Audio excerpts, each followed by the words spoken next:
TV में आपने तो ये ऐड देखा ही होगा कि क्या म्यूचुअल फंड सही है। आखिर ये म्यूचुअल फंड्स हैं क्या, और ये क्यों इतने पॉपुलर हैं, और क्यों ये इतने डिस्कस टॉपिक हैं। तो चलिए जानते हैं आज के वीडियो में। Hi guys, this is Subhash Yadav.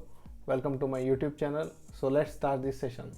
जैसे कि हमने पिछले वीडियो में देखा था कि हम कैसे स्टॉक्स को एनालाइज और पिक कर सकते हैं, पर हज़ारों स्टॉक्स होने के कारण वो टास्क और भी डिफ़िकल्ट और टीडियस बन जाता है। तो यहाँ पे काम आता है म्यूचुअल फंड्स। म्यूचुअल फंड्स में जो है एक मैनेजिंग टीम रहती है। वो जो है वो हज़ारों स्टॉक्स में से कुछ स्टॉक्स सिलेक्ट करती हैं और वो स्टॉक्स का एक पूल बना देती है। अगर हमको उस कैटेगरी का म्यूचुअल फंड अच्छा लगता है तो हम उसमें इन्वेस्ट कर सकते हैं। उनको जो कुछ भी स्टॉक्स उनको ख़रीदना है, बेचना है, और अगर पोर्टफोलियो रिबैलेंसिंग करना है तो वो सभी टास्क वो मैनेजिंग टीम करेगी, और वो उसके बदले एक नॉमिनल फ़ी लेगी। उस नॉमिनल फ़ी को हम टोटल एक्सपेंस रेशो के तरह जाना जाता है। तो ये होती है म्यूचुअल फंड्स। म्यूचुअल फंड में जो है वो आप उसके यूनिट्स खरीद के उसमें इन्वेस्टेड रह सकते हैं। ये यूनिट्स की जो वैल्यू है उसको हम नेट एसेट वैल्यू बोलते हैं। नेट एसेट वैल्यू यानी उस म्यूचुअल फंड की जो कोई भी एसेट्स है, यानी स्टॉक्स हो गए या बॉन्ड्स हो गए या कैश हो गया, उन सभी को मिला के मैथमेटिकली कैलकुलेट करके एक वैल्यू निकाला जाता है। उस एक यूनिट की जो वैल्यू रहेगी हम वो नेट एसेट वैल्यू के इक्वल रहेगी, और अगर हम उस यूनिट म्यूचुअल फंड में इन्वेस्ट करना चाहते हैं तो उस यूनिट को खरीद के हम इन्वेस्ट कर सकते हैं। एक और अच्छी बात म्यूचुअल फंड की ये है कि हम बाय मिनिमम ₹500 से स्टार्ट कर सकते हैं, या we can start investing in mutual funds by just ₹500। तो इससे क्या होगा, बड़ी से बड़ी शेयर और महंगी से महंगी शेयर की फ्रैक्शनल ओनरशिप हमको मिल जाएगी। जैसे मैंने पहले बताया था कि स्टॉक एनालिसिस जो है वो बहुत ही एक टफ और टीडियस टास्क है। हज़ारों स्टॉक्स रहने से हमको एनालाइज करना, पिक करना और रीबैलेंसिंग करना बहुत मुश्किल हो जाता है। तो हम उस टाइम म्यूचुअल फंड का सहारा ले सकते हैं। म्यूचुअल फंड में जो है ये सारी की सारी कॉम्प्लिकेशंस जो है वो दूसरे लोग समझते हैं। वो जो इंडस्ट्री के एक्सपर्ट्स रहते हैं वो ये जो बर्डन रहती है ये वो अपने सर पे लेते हैं। वो जो एनालिसिस है, रीबैलेंसिंग है, जो कुछ भी एलोकेशन है, ये सभी जो है वो खुद करते हैं। हमको बस उसमें इन्वेस्टेड रहना रहता है। और ये जो कई बार म्यूचुअल फंड्स जो हैं, अगर हम डेट फंड्स की ले जाएं या तो बैलेंस्ड फंड की ले जाएं, तो एफडी से भी ज़्यादा से ज़्यादा वो कमा के देती है। और तो और एक और बड़ी बात म्यूचुअल फंड में ये है कि पावर ऑफ कंपाउंडिंग। उसको हम जानेंगे एक एग्जाम्पल के साथ। पावर ऑफ कंपाउंडिंग के बारे में और जानने के लिए मैंने अभी एक SIP कैलकुलेटर खोला है। आप इस साइट में जा सकते हैं sipcalculator.in। तो आपको यहाँ पे डिटेल्स मिल जाएंगी। तो मान लीजिए कि आप जो है म्यूचुअल फंड्स में अभी मंथली 10,000 का इन्वेस्टमेंट कर रहे हैं, और आपका टाइम पीरियड है अभी 15 साल यानी 15 ईयर्स। और जो म्यूचुअल फंड्स की रिटर्न है, हम थोड़े मॉडेस्ट हो जाते हैं, तो म्यूचुअल फंड्स का जो रिटर्न है वो 12% करके मान के चलते हैं, and adjust for inflation. Yes, क्योंकि ईयर ऑन ईयर तो इन्फ्लेशन बढ़ता ही जाएगा। तो वो जो एंड में हमको अमाउंट मिलेगा उसको इन्फ्लेशन एडजस्टेड ही देख लेते हैं। तो करते हैं यहाँ पे कैलकुलेट।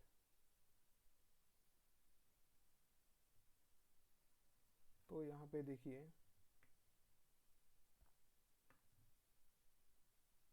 तो 15 साल के बाद जो एक्सपेक्टेड अमाउंट है वो 29.2 लैक्स हो जाएगा।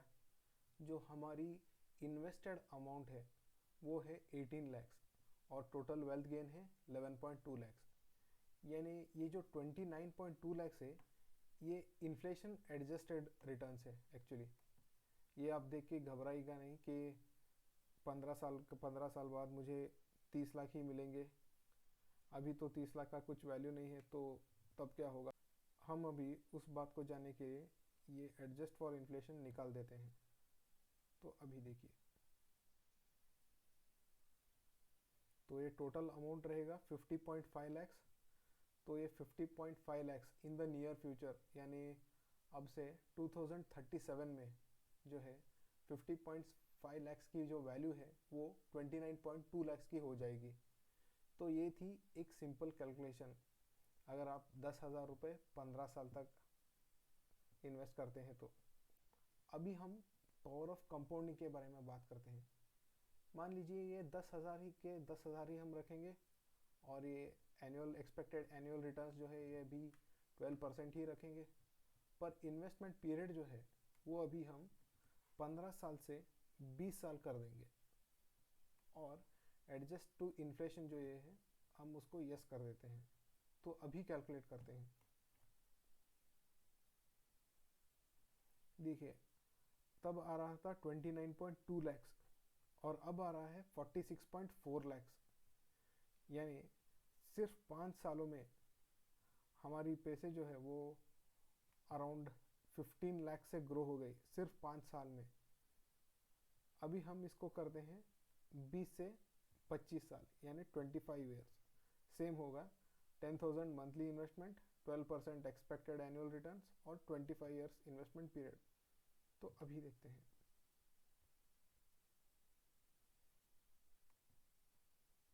देखिए ये पैसा और भी ग्रो हो गया, यानी अभी 70 लैक्स तक मिल रहे हैं इन्फ्लेशन एडजस्टमेंट करने के बाद। अगर हम ये इन्फ्लेशन एडजस्टमेंट निकाल देते हैं तो अभी देखिए ये पैसे हो जाएंगे 1.9 crore just of an investment of 10,000 for an period of 25 years and expected annual return is 12%। मैं ये बोल रहा हूँ कि ये जो 12% की एनुअल रिटर्न है, अगर हम जो है स्मॉल कैप या मल्टी कैप में लगाते हैं या तो लार्ज कैप में ही लगाते हैं तो ये बहुत ही एक मॉडेस्ट रिटर्न है। ज़्यादा से ज़्यादा हमको 12 से 15% तक का भी रिटर्न हम एक्सपेक्ट कर सकते हैं। तो आप इसमें जो है अपनी जो कोई भी कैलकुलेशन रहते हैं या तो अपने इन्वेस्टमेंट के हिसाब से आप इसमें कैलकुलेट कर सकते हैं और आपको एक रफ आइडिया मिल जाएगा कि आप कैसे एक नियर फ्यूचर में आपकी जो वेल्थ है वो कितने की ग्रो होगी। और आपके अगर कुछ फ्यूचर के प्लान्स हैं तो आप उनको भी एक स्ट्रेटेजिकली कैलकुलेट करके अचीव कर सकते हैं। तो आप ये साइड थोड़ा नोट कर लीजिए, ये आपको बाद में हेल्प होगा। अभी हम चलते हैं म्यूचुअल फंड्स की ओर। तो म्यूचुअल फंड्स में बहुत तरह के कैटेगरीज हैं, बहुत सारे वैरायटीज़ और बहुत सारे टाइप्स हैं, पर अभी हम जो है वो कुछ ही कैटेगरीज पे फोकस करेंगे। हम उन कैटेगरीज पे फोकस करेंगे जिन पे बहुत सारे लोगों ने पैसा लगाया है, जो कॉमनली यूज है और वेल पॉपुलर है। तो म्यूचुअल फंड्स के बारे में जानने से पहले हम जो है मार्केट कैपिटलाइजेशन के बारे में जान लेंगे। Market capitalisation in a simple terms is the market value of that company. The lesser the market value, the smaller the company. The higher the market value, the bigger the company. ये हैं कुछ तरह के mutual funds: small cap funds, mid cap funds, large cap funds, multi cap funds, balanced funds, date funds, fund of funds, exchange traded funds. तो जानते हैं इन सभी mutual funds के बारे में। Small cap funds, stocks which rank 250 और higher come under the small cap fund category. यानी जो स्टॉक्स जो अभी निफ्टी का जो इंडेक्स रहता है वो 250 से भी जिनका रैंकिंग ज़्यादा है, कंपनीज को स्मॉल कैप कंपनीज कहा जाता है। और जो फंड इन कंपनीज में इन्वेस्ट करता है उनको स्मॉल कैप फंड्स कहा जाता है। इसमें तो रिस्क का फैक्टर थोड़ा ज़्यादा रहता है क्योंकि ये रिलेटिवली नई कंपनी रहती है और इन कंपनीज में कभी भी कुछ भी हो सकता है, तो इसका बहुत रिस्क रहता है। तो ये रिस्क फैक्टर इसमें थोड़ा ज़्यादा रहता है। और अगर हम इन फंड्स में इन्वेस्ट करना चाहते हैं तो जो इन्वेस्टमेंट हॉराइजन है वो लॉन्ग टर्म रहनी चाहिए। वो कम से कम 10 साल तो रहनी ही चाहिए, 10 साल से 15 साल, क्योंकि इन कंपनीज को बड़ा होके एक सब्सटैंशियल रिटर्न्स देने के लायक बनने तक थोड़ा तो टाइम लग ही जाएगा। तो इसके लिए 10 से 15 साल तो हम इनको मान के चलना चाहिए। जो स्टॉक्स जिनकी रैंकिंग 101 से 250 तक रहेगी उन स्टॉक्स को हम मिड कैप स्टॉक्स करके बोलते हैं, यानी मिड कैप कंपनीज। और इन कंपनीज में जो फंड्स इन्वेस्ट करते हैं उनको हम मिड कैप फंड्स करके बोलते हैं। ये जो मिड कैप कंपनी रहने के कारण इनमें थोड़ा सा जो रिस्क है वो थोड़ा सा कम हो जाता है। और अगर हम टाइम होराइजन की बात कर लें यानी इन्वेस्टमेंट ड्यूरेशन की, ये मिनिमम 8 से 10 साल तक रहेगा। क्योंकि उतने टाइम तक ही अगर हम पैसे रखेंगे तो उसमें हम एक सब्सटेंशियल रिटर्न जनरेट कर सकते हैं। लार्ज कैप फंड्स, ये जो टॉप 100 स्टॉक्स हैं, यानी से अच्छी कंपनीज, ब्लू चिप कंपनीज, जैसे कि SBI, ICICI, HDFC हो गया, या तो पेज इंडस्ट्रीज हो गया, HUL हो गया, मारिको हो गया, ये जो सभी ब्लू चिप कंपनीज, बड़ी कंपनीज हैं, इनको हम लार्ज कैप फंड्स करके बोलते हैं। जो म्यूचुअल फंड्स इन कंपनीज में अपना पैसा इन्वेस्ट करता है उसको लार्ज कैप फंड्स कहा जाता है। रिस्क फैक्टर इसमें थोड़ा सा कम रहता है, और अगर हम टाइम होराइजन की बात कर लें तो मिनिमम 4 to 6 ईयर्स रहता है, क्योंकि ये वेल एस्टेब्लिश कंपनीज रहने के कारण अगर हमको कोई नियर फ्यूचर में, यानी 4 साल 5 साल में अगर हमको पैसा चाहिए तो हम इस फंड्स में इन्वेस्ट कर सकते हैं, क्योंकि रिस्क भी थोड़ा कम रहता है और रिटर्न भी अच्छा रहता है। ये जो मल्टी कैप फंड्स है ये थोड़ी सी ट्रिकी है, क्योंकि सभी के क्लासिफिकेशन के मुताबिक ये 25% जो है ये स्मॉल साइज में, 25% मिड कैप में और 25% लार्ज कैप कंपनीज में इन्वेस्ट कर सकता है। और जो बाकी 25% बचा रहता है वो उसको कैश या तो डेट या तो ट्रेजरी बिल्स, कॉर्पोरेट बॉन्ड्स में इन्वेस्ट कर सकता है। इसकी जो रिस्क रहती है वो मीडियम रिस्क रहती है, और टाइम पीरियड वो जो है 5 से 8 साल तक रहता है, क्योंकि इसमें 25% of the allocation is provided to small size as well as mid size companies, तो इसका टाइम होराइजन थोड़ा सा लंबा हो जाता है। एक्सचेंज ट्रेडेड फंड्स यानी ETF, अगर मान लीजिए आपको ये म्यूचुअल फंड्स के जो यूनिट्स है आपको स्टॉक मार्केट पे ट्रेड करने हैं, तो आप कैसे करेंगे? आप इनको ETF के थ्रू करेंगे। ये जो ETF रहते हैं यानी एक्सचेंज ट्रेडेड फंड्स, इनकी जो यूनिट्स रहती है वो स्टॉक्स की तरह, शेयर्स की तरह स्टॉक मार्केट में डे टू डे ट्रेड होता है। पर इसमें एक रिस्क ज़रूर रहता है, वो है लिक्विडिटी का। ये जो अभी इंडिया में ज़्यादातर पॉपुलराइज नहीं हुआ है, तो थोड़ी लिक्विडिटी की प्रॉब्लम रहती है। और टाइम हॉराइजन जो है वो इस फंड के ऊपर डिपेंड करेगी, यानी ये कितना पैसा निकाल के दे रहा है, ये किन कंपनीज में इसका इन्वेस्टमेंट है। हालांकि सभी म्यूचुअल फंड्स सेम ही काम करते हैं, पर ETF की एक थोड़ी सी प्रॉब्लम ये रहती है। कुछ म्यूचुअल फंड्स ऐसे रहते हैं जो इंडेक्स को क्लोजली ट्रैक करते हैं। इनकी जो स्टॉक वेटेज रहती है वो इंडेक्स के वेटेज से बराबर रहती है, यानी निफ्टी 50 हो गया, निफ्टी 100 हो गया, या तो आप कोई भी सेक्टोरल इंडेक्स ले लीजिए, तो कोई भी इंडेक्स रहता है ये फंड्स उस इंडेक्स को मैच करती है। और इस इंडेक्स फंड्स में जो कोई भी इसका स्टॉक वेटेज है वो ज़्यादातर वो जिस इंडेक्स को फॉलो करता है उसी इंडेक्स के मुताबिक रहता है। रिस्क इसमें काफ़ी कम होता है, और बहुत ज़्यादा डाइवर्सिफिकेशन होने के कारण इसमें रिटर्न्स भी कम आने का चांसेस रहता है। ऐसा क्यों? क्योंकि मान लीजिए 100 स्टॉक्स में से अगर हम हर एक स्टॉक्स को 1-1% करके हम डाइवर्सिफाई कर रहे हैं, और एक स्टॉक अगर 10% बढ़ेगा और एक स्टॉक अगर 5% बढ़ेगा, तो one one 10% of 1% is very less, और 5% of 1% is also very less. So ये एवरेज आउट हो जाता है, तो इसमें रिटर्न्स थोड़ा अफेक्ट होने की चांसेस रहती है। अगर हम टाइम होराइजन की बात कर लें तो इसका मिनिमम 5 साल तक रहेगा। कुछ फंड्स ऐसी होती है जो इक्विटी में इन्वेस्ट नहीं करती, यानी स्टॉक्स या शेयर्स में इन्वेस्ट नहीं करती। ये जो है government bonds, corporate bonds, treasury bills, या कोई और मनी मार्केट इंस्ट्रूमेंट्स हो जाए, इनमें इन्वेस्टमेंट करती है। ये बहुत ही एक सेफ वे है इन्वेस्टमेंट करने के लिए। अगर आप मान के चलिए आप FDs में इन्वेस्ट करना चाहते हैं, तो आप FDs के बदले इन डेप्थ फंड्स में भी इन्वेस्ट कर सकते हैं।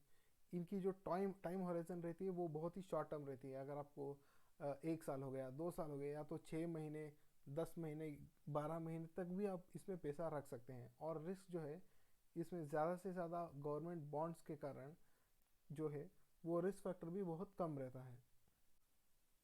तो इस फंड में जो है वो इक्विटी और डेट को बराबर अलोकेशन मिलता है। तो इससे क्या है, तो इसमें रिस्क जो है वो थोड़ा सा कम हो जाएगा। और अगर हम टाइम होराइजन की बात मान ले तो मिनिमम 2 से 5 साल तक रहेगा, क्योंकि इसमें 50% इक्विटी है, 50% डेट है, तो इसमें ज़्यादा से ज़्यादा थोड़ा ये सेफ बेट है, तो ये टाइम होराइजन भी इसका थोड़ा कम रहता है। फंड ऑफ फंड्स, ये नाम सुनने में थोड़ा अजीब है, पर इस फंड्स में जो है, मान लीजिए कि आपको एक इंटरनेशनली एक म्यूचुअल फंड्स में आपको इंटरेस्ट है, पर आप यहाँ इंडिया में बैठ के एक यूएस के फंड में तो इन्वेस्ट नहीं कर सकते। आपको मार्केट इंस्ट्रूमेंट तो चाहिए ना, यहाँ से बैठ के आपको वहाँ इन्वेस्ट करना है तो तभी आपको ये फंड ऑफ फंड्स यानी FOFS इसका यूज़ करना पड़ेगा। ये जो फंड्स हैं ये म्यूचुअल फंड्स कम इंडिया की ही रहती है, पर ये जो है ये यूनिट्स जो हैं वो यूएस के म्यूचुअल फंड्स की यूनिट्स खरीदते हैं, तो आपको घर बैठे ही यूएस मार्केट का एक्सपोजर मिल जाएगा। ये एक अच्छी बात है, पर इसमें एक बुरी बात भी ये है कि आपको फॉरेन मार्केट की उतनी जानकारी नहीं रहती। आपको इंडियन मार्केट जो है वो डोमेस्टिक मार्केट रहती है, तो उसकी जो कोई भी इंफॉर्मेशन है या तो न्यूज़ है आपको जल्दी मिल जाएगा। एक्सपेंस रेशो भी है वो थोड़ा ज़्यादा रहता है, क्योंकि आपको यहाँ इंडिया में भी एक्सपेंस रेशो पे करना है और यूएस में आप जो जिस फंड में इन्वेस्ट कर रहे हैं उसका भी एक्सपेंस रेशो पे कर रहे हैं, तो एक्सपेंस रेशो जो है वो थोड़ा ज़्यादा होगा। ELSS यानी इक्विटी लिंक्ड सेविंग्स स्कीम। अगर आप इक्विटी में इन्वेस्ट करते हुए टैक्स भी सेव करना चाहते हो तो इस फंड को यूज़ कर सकते हो। इस फंड में सेक्शन 80C के अंडर अप टू 1.5 लाख का टैक्स डिडक्शंस दिया जाता है। तो इसका एक मिनिमम लॉक इन पीरियड रहता है, वो मिनिमम 3 साल तक हम इस फंड में से पैसा विड्रॉ नहीं कर सकते हैं। और तो और इसमें रिस्क जो है वो हम जो फंड चुनते हैं, जैसे कि अगर हम ज़्यादा से ज़्यादा स्मॉल कैप्स में इन्वेस्ट कर दिया या तो मिड कैप या तो लार्ज कैप, हम जिस तरह का ELSS फंड चुनते हैं उसी तरह इसका रिस्क भी होता है और टाइम होराइजन भी इसी के ऊपर डिपेंड रहता है। सम अदर इम्पोर्टेंट फैक्ट्स, तो ये जो म्यूचुअल फंड्स रहते हैं इनका एक मिनिमम लॉक इन पीरियड रहता है, यानी आप 1 साल तक इसमें से पैसा विड्रॉ नहीं कर सकते। अगर आप इसमें से पैसा विड्रॉ भी कर रहे हैं तो आपको 0.5 से 1% तक एक्स्ट्रा पेनल्टी देना पड़ेगा। अगर आप 1 साल के बाद आप अगर पैसा विड्रॉ करोगे तो उस पर कोई पेनल्टी नहीं लगेगा। और ये टोटल एक्सपेंस रेशियो ये है क्या, एक्चुअली ये एक म्यूचुअल फंड की जो कंपनी रहती है उनकी ये फीस है, वो आपके फंड को मैनेज करने के लिए उनकी फ़ीस है। जितना भी टोटल एक्सपेंस रेशियो कम रहता है वो हमारे लिए उतना ही अच्छा रहता है। अगर हम एक म्यूचुअल फंड्स को बाय करना चाहते हैं तो डायरेक्ट प्लान ही बाय कीजिएगा, क्योंकि डायरेक्ट प्लान में जो है आप डायरेक्ट कंपनी से बाय कर रहे हैं तो इसका एक्सपेंस रेशियो भी थोड़ा कम होगा। अगर आप एक रेगुलर प्लान बाय कर रहे हैं तो ये ज़्यादातर जो है एक ब्रोकर के थ्रू ज़्यादा है, तो आपको ब्रोकर का कमीशन भी पे करना पड़ेगा, तो आपको इसमें एक्सपेंस रेशियो आपका ज़्यादा हो जाएगा। और अगर हम ऐप्स को देखें, जिन ऐप्स को हम यूज़ करके म्यूचुअल फंड्स में इन्वेस्ट कर सकते हैं, तो वो है पॉपुलर ऐप्स जान ले तो coin by Zerodha, Kuvera, Groww app etcetera etcetera. Market में और कई भी ऐप्स है, आप थोड़ा रिसर्च कर लीजिएगा, आपको जिसका भी इंटरफेस जिसका भी UI आपको अच्छा लगेगा आप उसमें इन्वेस्ट कर दीजिए। तो ये बातें हो गई म्यूचुअल फंड्स के बारे में। मैंने आपको अभी ऊपर ऊपर का ही सही पर म्यूचुअल फंड्स का एक रफ आइडिया तो दे ही दिया है। अगर आप इसी को सोच के म्यूचुअल फंड्स में इन्वेस्ट करना चाहते हैं तो मेरी एक आपसे सजेशन रहेगी कि आप जो है मंथली एक SIP से स्टार्ट कीजिए। SIP यानी सिस्टमेटिक इन्वेस्टमेंट प्लान। तो आप एक लमसम में मत जाइए, एक इन्वेस्टमेंट प्लान कीजिए, यानी मंथली जो है आपकी जो इन्वेस्टमेंट रहेगी वो एक स्मॉल अमाउंट से शुरू कीजिए। जैसे जैसे आपको नॉलेज आता जाएगा आप उसमें और इन्वेस्टमेंट करते जाइएगा। एक और बात, मैं जो है आने वाले वीडियोस में म्यूचुअल फंड्स को भी कैसे एनालाइज करते हैं और उनको कैसे सिलेक्ट करते हैं वो भी मैं आपके सामने लेके आऊँगा।